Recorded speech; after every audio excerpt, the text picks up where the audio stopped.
뭐 사공이 많아지니까 힘드네요. 막 이거 막 하여튼 더 발전하는 과정이라고 이제 보고 있어요. 네. 맞아.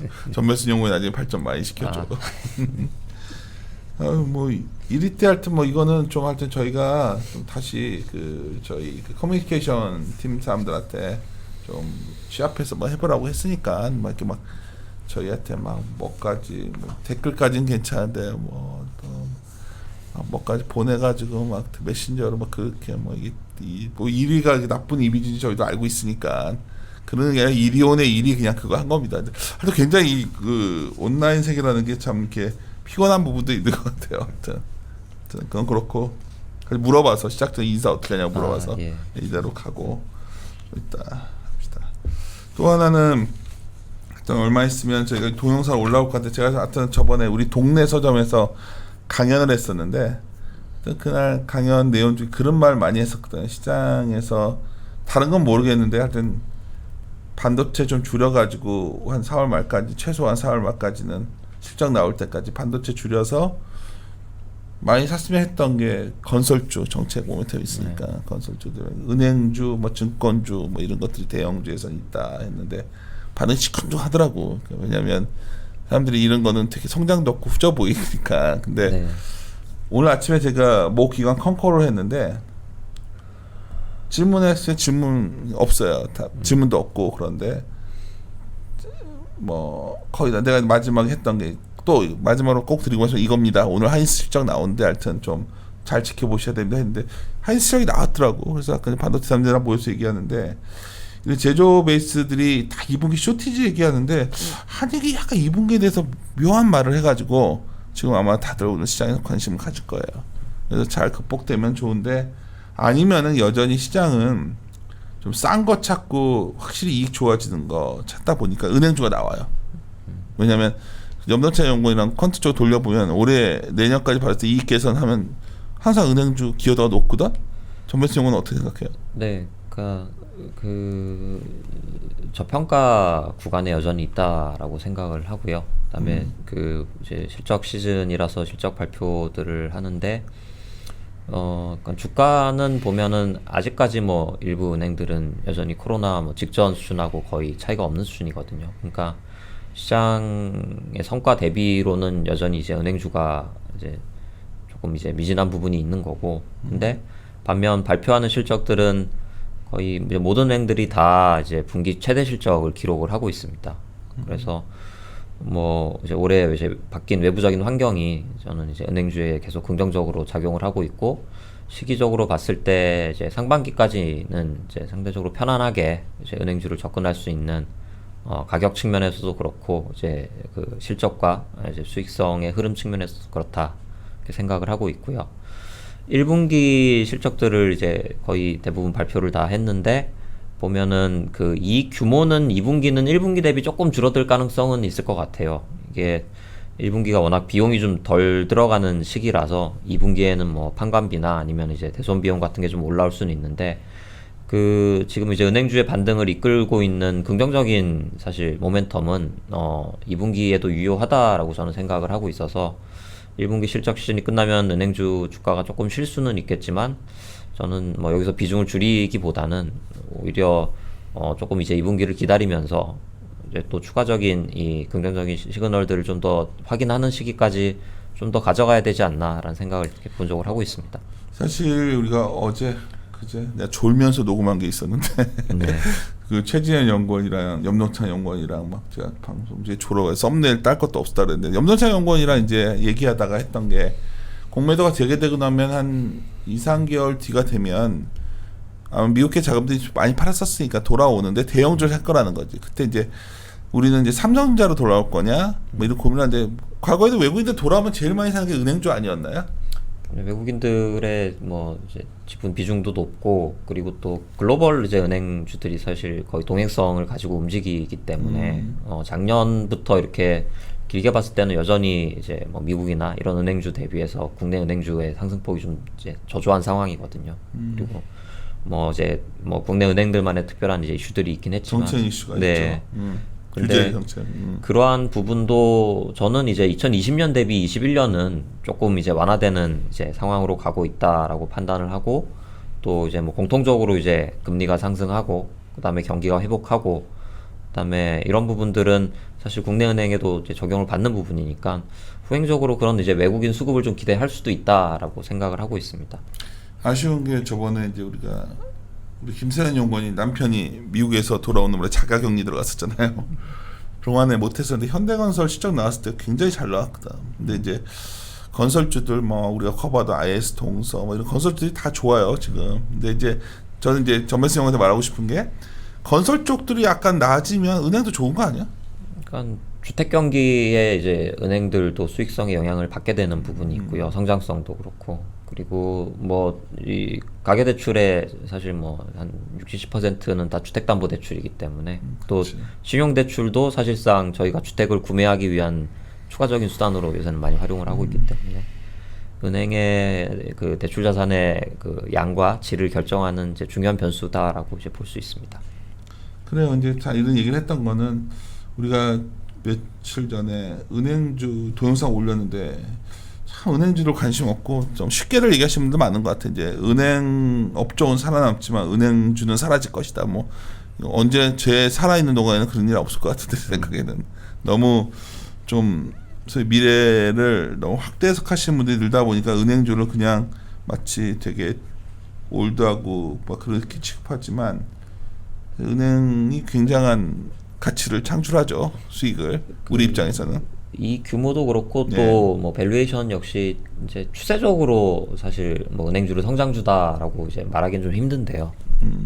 결국 이제 경기의 그 탄력 자체가 좀 둔화되면은 장기적으로는 이제 은행주의 이제 PBR 수준도 계속 이제 떨어져 왔던 거고. 근데 그 중간에도 이 흐름, 그러니까 그 다운과 업사이클이 있는데 저는 그러니까 올해는 은행주가 뭐 이제 오히려 시장 대비 조금 더 아웃퍼폼 할 수도 있고 또 시장이 변동성을 가져갈 때 좀 편안한 이제 대안으로 계속 이렇게 좀 말씀을 드리고 있는 부분이 그 외부적인 환경이 작년과는 좀 사뭇 다르다라는 거죠. 그리고 그 외부적인 환경을 바탕으로 은행들이 이제 상당히 좋은 실적을 지금 거두고 있는 상황인 맞아요. 거고. 네. 그래서 1분기 수치상으로도 지금 확인이 되지만 또 이제 2분기까지 긍정적으로 이어질 수 있는 부분이 결국은 이제 가장 큰 포인트는 순이자 마진이 반등을 하고 있다라는 부분이고 또 이제 은행뿐 아니라 이제 비은행 자회사들의 실적이 1분기에 상당히 호조를 보였는데 뭐 이제 저희가 소비를 좀 많이 하다 보니까 이제 카드사들의 수익이 올라가는 부분들, 그다음에 또 금융시장 여건이 개선되면서 증권사들의 수익성이 공통적으로 좀 회복되는 부분들, 이런 부분들은 2분기까지도 일단 유효한 그림이거든요. 그래서 말씀드린 대로 규모 자체는 1분기 순이익 대비 2분기가 좀 줄어들 수는 있지만 그런 긍정적인 방향성은 여전히 유효하다 이렇게 판단을 하고 있습니다. 그래요. 그래서 물론 ROE는 더 높지만 PBR 2배짜리 삼성전자보다는 당장은 PBR 지금 하나금융주 처음 얘기할 텐데 0.38배더라고. 네, 0.4배. 0.4배. 네, 하나금융주를 그렇게 너무 무시하지 말자. 네. 종목 들어서 해볼까. 하나금융주는 네. 외국인들이 좋아해가지고 항상 네, 그 관심 은행주를 긍정적으로 볼 때 사실 가장 적극적으로 이제 플레이를 할 수 있는 종목인 것 같고요. 그리고 뭐 그 수익성도 그렇고 뭐 이제 자본 적정성도 그렇고 그리고 사실 뭐 약점이라고 했다면 뭐 이제 다른 신한이나 KB에 비해서 카드나 이제 보험 쪽 이 포트폴리오가 조금 부족했는데 최근에 이제 실적 발표 시즌에 하나금융투자 증권자회사에 대해서 또 추가적으로 증자를 한 5천억 정도 한 방에 예, 그냥 크게 했어요. 대규모 단행을 했던 거는 결국은 그 상대적으로 좀 부족한 포트폴리오를 이제 금투 증권으로 좀 만회하겠다라는 의지를 좀 엿볼 수 있는 부분이고요. 하나금융투자가 그럼 자본 규모가 이제 상당히 커져가지고 거의 이제 순위로는 자본 단순히 순위로는 이제 5위권 정도까지 되더라고요 보면. 그래서 그렇게 좀 이제 그 효율성이 높게 좀 수익성 높은 쪽으로 자본을 잘 활용하고 있는 그런 전략도 이제 긍정적인 방향성인 것 같고. 질문. 네, 하나금융투자가 하나금융투자에 5천억 넣었잖아요. 네. 그럼 하나금융투자가 지금 몇 위가 되지? 자산 규모. 한 5위, 6위 정도 제가 엄청 커진 거네요. 네, 이게 5조가 아마 됐을 거거든요. 그러니까 그러니까 이런 것도 생각보다 큰 변화 아니에요? 굉장히 강하게 베팅한 거 아니다. 지주사 계열사에 있는 증권사들이 사실 향유할 수 있는 그런 이제 강점이라고 볼 수 있겠죠. 그러니까 지주의 전체 이익이 끌어갈 이제 높아지고 그런 상황에서 수익성이 이제 좀 높은 자회사들로 자본을 효율적으로 배분할 수 있는 그런 부분들이 나타나고 있는 것 같고, 그래서 그 또 증대된 자본을 바탕으로 또 지금 현재 이제 증권업 방이 사실 좋은 상황이기 때문에 높은 ROE를 또 이제 지주 차원으로는 또 환원시킬 수 있는 이런 점들을 보면은 지금 올해 이제 예상되는 이제 ROE 수준이 한 9% 정도 가까이 되는데 여전히 PBR은 0.4배이기 때문에 이제 저평가 구간에 있다라고 생각이 되고요. 또 뭐 중간 배당을 하나금융은 매년 했었죠. 그래서 배당에 대한 이제 기대도 단기적으로도 좀 가능한 그런 측면에서 이제 저도 이제 목표 주가를 실적 추정치 변경을 반영해서 조금 상향을 했습니다. 그리고 내가 항상 하나금융 좀 보면 궁금한 거 있어요. 뭐 전배순 연구원이 뭐 화끈하게 말하는 스타일은 아니니까 내가 그런데 외국인들이 왜 선호하는 거야 하나금융 주주? 1차적으로는 이제 그 단기적으로 좀 탄력적으로 주가들이 보면 많이 움직였던 게 결국은 그 절대적인 PBR 수준을 보면은 이제 말씀드릴 신한지주나 KB금융에 비해서는 조금 PBR 부담은 적고요. 근데 이제 ROE 격차는 크지 않으니까 사실 밸류에이션 메리트를 외국인들 측면에서는 많이 느낄 수 있는 부분이고, 그렇다고 해서 이제 좀 규모가 작거나 아니면은 뭐 자본 적정성이 떨어지거나 이런 부분도 아니기 때문에, 또 과거에는 하나금융이 뭐 일종의 이제 자산 건전성 이슈도 좀 있고 했는데 그런 부분도 다 해소가 되고 해서 좀 적극적으로 이 그 초과 수익을 달성할 수 있는 대안으로 외국인들이 많이 선호하는 것 같습니다. 그리고 또 중간 배당에 대한 메리트도 분명히 작용을 하고 있을 거고요. 뭐 요새 매출 좀 올라와서 좀 아쉬운데 사실 내년 바라봤을 때 계속 은행주, 증권주, 그러니까 증권주는 약간 변동성이 있으니까 이 지주사들 되게 선호하는 분위기는 기관 투자가들은 되게 선호하는데 개인 투자자분들이 되게 싫어하길래 내가 자꾸 방송에서 개인 투자 들으시니까 좀 그 아무래도 기대할 수 있는 수익률이 좀 제한적이다라는 그런가? 생각들을 많이 하시는 것 같은데, 저는 항상 뭐 수익은 위험에 이제 비례하는 거니까요. 이렇게 이 정도 수익률이면 괜찮은 건데 네. 배당 플러스 하면 그래서 너무 기대 수익이 높은 것 같아요. 그냥. 연초 대비 은행 업종 좋아요. 지수가 보면 뭐 증권주도 그렇지만 지금 20%를 상회하고 있거든요. 제일 좋다니까 내가 이거를 가서 얘기를 했어요. 어디 가서 그랬더니 그러니까 반신반의하더라니까. 사람들이 아예 안 보고 있기 때문에 은행주 중에 하나금융지주 이거 뭐 우선순위라기보다 실적 발표 순서니까. 네, 지금 시기는 사실 공통적으로 다 주가들이 탄력적으로 움직이는 시기인 것 같고요.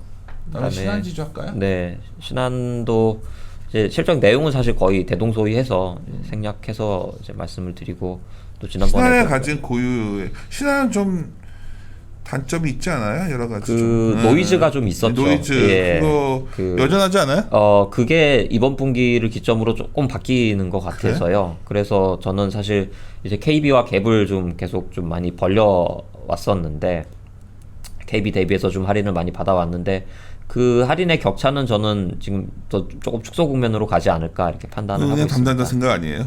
사람들이 센치라는 것도 있는데 네, 뭐 제 결론이 다 안 났잖아요 지금. 네, 주관적인 판단이긴 한데 그 라임과 관련된 부분이었죠. 그래서 라임 펀드 관련된 손실이 그 회사 발표상 기준으로는 지금 한 65% 정도의 손실률 기준으로 다 손실을 인식을 했고, 지금 분쟁조정위 결과가 이건 레인지로 나오는데 뭐 40에서 80% 정도로 지금 나왔기 때문에 추가적으로 이 라임 펀드 관련된 그 손실이나 노이즈는 조금 이제 줄어드는 구간이 아닌가, 어떻게 보면 조금 이제 일단락됐다고도 볼 수 있는 그런 시기인가 아닌가라고 저는 생각을 해서, 그러니까 계속적으로 이 KB와의 그 격차가 좀 벌어져서 좀 소외를 받아왔는데, 저는 지금부터는 이제 은행주가 같이 반등을 할 때 신한도 좀 올라갈 수 있는 그런 환경이다라고 생각을 하고, 또 신한의 고유 강점은 아무래도 이 카드사 비중이 높고요. 그게 단점 아니에요? 근데 지금 같은 경우는 사실 카드사 실적이 상당히 양호한 그래요? 시기로 가고 있죠. 그래서 뭐 저희가 좀 소비를 늘리다 보니까 1분기 뭐 신한카드뿐만 아니라 다른 카드도 다 마찬가지지만 수수료 이익도 증가하고, 그다음에 또 걱정했던 대손 부담에 대한 우려도 좀 카드사들도 아직은 이제 나타나지 않고, 그래서 뭐 포트가 잘 갖추어진 신한 역시 좀 같이 수혜를 볼 수 있지 않을까 이렇게 판단을 하고 있습니다.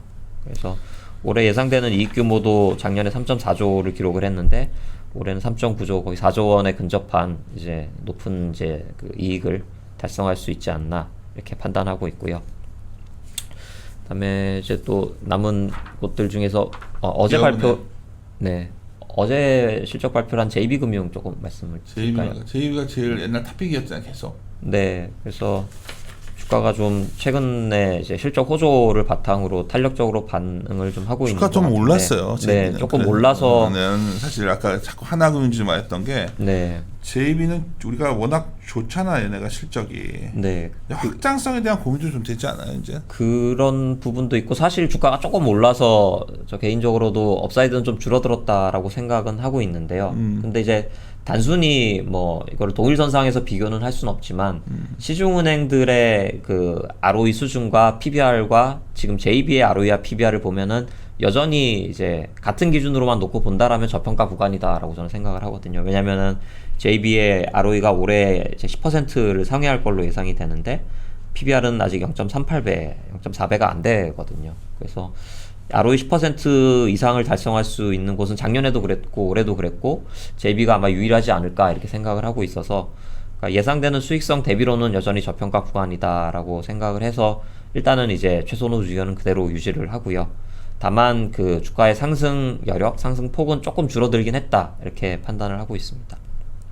그리고 상대적으로 아직 이제 실적 발표는 하지 않았지만 뭐 이제 다른 지방은행들 같은 경우는 밸류에이션이 아직 0.2배대 머물러 있어서 그런 것들도 같이 이제 좀 올라갈 때 오히려 더 탄력을 좀 보일 수도 있지 않나 이렇게 생각할 수 있는 어제 부분이고요. 당신은 중국집에 둘이서 점심 먹으면서 늦게 네. 지방은행 얘기를 좀 했었잖아요. 네, 그치? 네. 확장성에 관한 걸 하는 거예요. 이런 음. 걸 보면 은행이라는 게 이제는 은행만 해서는 먹고 사는 세상은 아니잖아요. 네, 맞습니다. 그러니까 그러니까 JB 지방은행을 놓고도 증권사가 있는 지방은행이 더 나은 거 아니냐는 거죠. 그렇게 볼 수 있는데 음. JB 같은 경우 사실 뭐 증권자회사를 가져가기에는 그동안 좀 자본 비율이 좀 떨어졌었고요. 그러니까. 예. 그리고 그래서 나름 또 JB는 아시겠지만 이 지역적인 기반이 광주은행도 예. 사고 했죠. 예. 지역적인 기반이 제조업 베이스가 그렇게 강한 곳이 아니었습니다. 그래서 자체적으로 뭔가 계속적인 이 성장을 이제 그 성장 전략을 통해서 이제 회사를 좀 이제 키워왔던 부분이 있고 그냥 하나 네. 기억나는 게 그런 기업 기반이 없는 곳이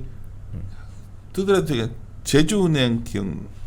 제주은행은 뭐 그냥 제주 지역 내에서 그러니까 네. 그러니까 네. 물론 다르지만 한계가 네. 많이 있다는 생각이 들어서 비유가 좀 그런데 네. JB가 좋긴 알겠는데 주가 올라와서 은행에서도 좀 은행이 네. 워낙 좋게 보니까 저는 네. 은행에서 오히려 금융지주 계열들 중에서 잘 골라서 네. 하는 게 맞습니다. 최근에 조금 주가가 올라왔고 지금 이제 뭐 0.4배 언저리까지 왔으면은 사실 0.3배나 0.2배대 은행들이 더 눈에 들어올 시기인 것 같긴 해요. 맞아요. 예. 싼 거. 네. 그래서 싼 거 사야지 네. 난 좋다. 이게 내 지존 네. 생각이니까. 그렇게 생각을 하고 있고 기업은행은 어때요? 사실 잘안 보잖아요, 사실. 기업은행을 뭐 저도 그렇고 조금 전체적으로 이제 인식도 선호도를 좀 이제 그 후순위로 둘 수밖에 없는 왜냐면 상황인 것 같아요. 예. 중소기업들이 좀 안 좋은 기업들 나오지 않겠어요? 지금 그런 것도 있고 또 하나는 이제 작년에도 그랬고 아직까지도 약간 이 정책적인 그런 이제 역할을 좀 선두에 서서 좀 할 수밖에 없는 그런 이제 태생적인 그런 이제 역할을 부여받고 있죠. 그래서 최근에도 보니까 조금 뭐 소규모긴 하지만 또 증자도 하고 이제 그랬더라고요. 그래서 이게 보면은 그게 결국은 이제 실적이나 지표상으로는 이제 순이자 마진으로 좀 대변이 될 수 있는데 다른 은행들이 뭐 이제 적게는 뭐 한 4bp, 많게는 JB 같은 경우는 어제 9bp까지 이제 순이자 마진 상승을 했는데 기업은행은 1bp 상승에 그쳤거든요. 물론 이제 일회성을 포함하면 3bp 정도라고 이제 회사 측에서는 얘기를 하고 있는데 이게 아무래도 좀 저금리 대출들을 좀 많이 집행을 하고 또 이 여신의 구조상 기업 대출에 대한 이제 포트가 좀 비중이 크다 보니까 오히려 지금 마진이 많이 붙어가는 쪽은 가계대출 쪽이잖아요. 그래서 그러니까. 그런 부분을 봤을 때는 좀 상대적으로 열의에 좀 있는 그런 상황이다라고 판단을 하고 있습니다. 그러니까 그래서 주식 투자자들과 일반인의 시선이 많이 다른 건데 두짜디랑 TV 보다가 이제 그 기업은행이 광고를 하는데 막 이제 기업들 막 이렇게 내용 나오는 거 그래서 아빠 저런 게 좋은 거예요? 나한테 물어보더라고. 그래서 내가 뭐라 했냐면 야 나 죄송합니다. 애한테 한 거니까 생각해봐. 저게 도와주면 돈이 많이 안 남겠지. 너무 나보러 참 왜 이렇게 그런 식으로 생각하세요? 근데 투자자라는 게 약간 그런 거잖아요, 그렇죠. 사실. 그러니까 주주의 입장과 그러니까. 뭐 공공의 입장과 이거는 이제 좀 말 이거 예. 괜히 말했나? 그래서 내가 얘기하면서 이거 어떤 회사가 좋은 거예요? 그래서 내가 아니 내가 투자해서 지분을 넣었는데 내 이익에 부합되는 회사가 좋은 거야. 그래도 공익도 중요하지. 그래야 계속 지속 가능한 사업을 할 수 있으니까. 근데 은행을 딱 물어봤어요. 은행은 예를 들어서 저런 거보다는 대출 이자 많이 받아가 대출해 주는 데가 돈을 더 많이 벌겠지 했더니 자기랑은 안 맞는 것 같다고 그래서 내가 네. 얘기했던 기억이 있는데. 그래서 뭐 근데 기업은행에 이제 기업은행 특수은행으로 분류가 되잖아요. 그래서 그러니까. 분류 자체가 일반 은행이 아니라 그래서 그 역할에 맞는 또 이제 좀 롤이 있는 것 같고 뭐 근데 그게 다만 이제 소액 주주 저희 이제 주주 입장에서 보실 때는 조금 이제 불만스러운 부분들이 생길 수가 있는 특히 이제 작년과 올해 같은 이런 특이한 환경에서는 이제 그런 부분들이 좀 이제 부각이 되는 것 같습니다. 근데 뭐 이제 배당을 가지고 그러면 이제 그 기업은행이나 이제 정부에서는 조금 이제 보상을 해줘야 되는 부분이 될 텐데 그래서 뭐 이제 올해 이제 실적 개선을 바탕으로 그래도 뭐 이제 은행주 평균 정도 이상 수준의 항상 배당은 해왔으니까 이제 그런 부분들을 통해서 좀 주주 환원을 고민하고 있지 않을까 이렇게 생각하고 있습니다. 그래요. 오늘 굳이 은행주를 내가 오늘 전매순 연구원이 뭐 다음에 하시죠 그런데 했던 이유는 오늘 하이닉스 발표일이어서 네. 왜냐면 사람들이 다들 개인 투자들이 거의 다 반도체 쪽에 다 가 있는 것 같더라고 자금들 보니까. 근데 앞으로 이쪽이 끌고 갈 수도 있지만 사실 개인 투자자들이 접근하기 가장 좋은 대안 중에 하나가 건설은행이었는데 건설은 더 많이 올라 버린 것 같고. 네. 그리고 또 하나는 은행주들 뭐 이런 게 있는데 이런 쪽들 지금이라도 좀 보시면서 주주로서는 나쁘지 않은 선택. 배당도 괜찮고, 그러니까 밸류에이션도 그 싸고 뭐 이런 거. 말씀드리지만 연말까지 봤을 때, 예, 뭐 배당에 대한 측면, 그다음에 이제 주가 저평가, 그다음에 실적 개선 이런 이제 모멘텀은 좀 지속되지 않을까 이렇게 판단을 하고요. 뭐 어닝 시즌이 끝나면 단기적으로 조금 이제 주가가 오히려 조정을 보일 수도 있는데 그 시기를 조금 활용해 보시는 것도 좋은 전략이지 않나 이렇게 생각하고 있습니다. 남은 은행주들 뭐 지방은행들 있는 것 같은데 그것도 한번 나중에 검토하고. 네. 사실 시장에서 제일 관심 높은 게 증권주잖아요. 네, 최근에 또 지수가 그러니까. 반등을 하고 증권주도 한번 네. 옛날처럼 그냥 시황상처럼 돼가는 것 같지 않아서. 네. 그 코로나 이후에 뭔가 이제 투자 활동이나 이런 부분들이 많이 변화할 것 같아요. 그래서 그런 부분들 위주로 다음에 또 말씀드리겠습니다. 나도 우리 회사 시점보다 깜짝 놀래요. 나도. 증권, 네, 그러니까 이게 좋아지는구나. 네. 그래서 알겠습니다. 은행주 저희들이 말하고자 하는 게 전달을 남대로 괜히 어벙벙하게 말하면서 전하려고 되게 노력을 하는데 어떤 분은 캐치하시는 것 같고 어떤 분들은 표면적인 말만 갖고 그러시는 분들도 있는데 오늘 이제 까칠하게 괜히 얘기 안 해. 근데 좀 투자라는 게 그렇게 저희가 애널리스트가 제가 굳이 이런 리서치와 이런 브로커를 분리한 이유는 애널리스트는 참 말하는데 자유롭지 않습니다. 저희가 그래서 녹여내가지고 어떻게 전하고자 하는 거니까 그런 차원에서 좀 그런 것들 이해해 주셨으면 합니다. 뭐 자꾸 뭐 너무나 명확하게 얘기해 주길 바라시는 분도 있고 근데 오늘도 되게 전하고 싶은 건 그거였어요. 아침부터 하이닉스 발표하자마자 온갖 곳에서 다 지금 2분기에 대한 얘기를 시작했는데 과연 그러한 긴장감이 시장에서 알고 있었을까? 얼마나 몇 명이나 알고 있었을까 하는 생각이 있는 거죠. 그러니까 기자분들이야 그냥 실적 잘 나왔다가 나왔을 거고 그렇지 않아? 배승아? 그러니까 네. 보통 그 괴리를 좁히고자 이런 리서치를 시작했던 건데 뭐 얼마나 되는지를 요즘 약간 의구심도 들어요. 그러니까 저희가 전하고자 하는 거는 그런 부분인데 그런 말 속에서 그걸 찾기를 바라는데 어떤 분들은 그냥 이 지식을 전해주는 채널 뭐 이런 걸 꿈꾸시는 분들도 있더라고. 주식을 공부하면 된다는 게. 저희 충분히 진정성을 이제 그래? 봐주시는 분들이 아니 오늘 또 묘한 댓글들 나는 페이스북을 안 해야 되는데 그런 거 보면 막 자꾸 이상한 것들 오고 그러면 짜증 나가지고 그냥 좀 그냥 그런 거고. 어떤 은행주들이 참 탄탄한 실적과 그렇죠. 예, 근데 흐름을 의외로 보여주고 관심들이 있다. 없다. 네. 주가 또 이것도 올라와서 내가 또 이러니까 시그널인가 사람들이 이제 좀 이해하려나. 마무리 짓도록 합시다. 하여튼. 네. 예, 함께 고민하시죠. 고민하시죠.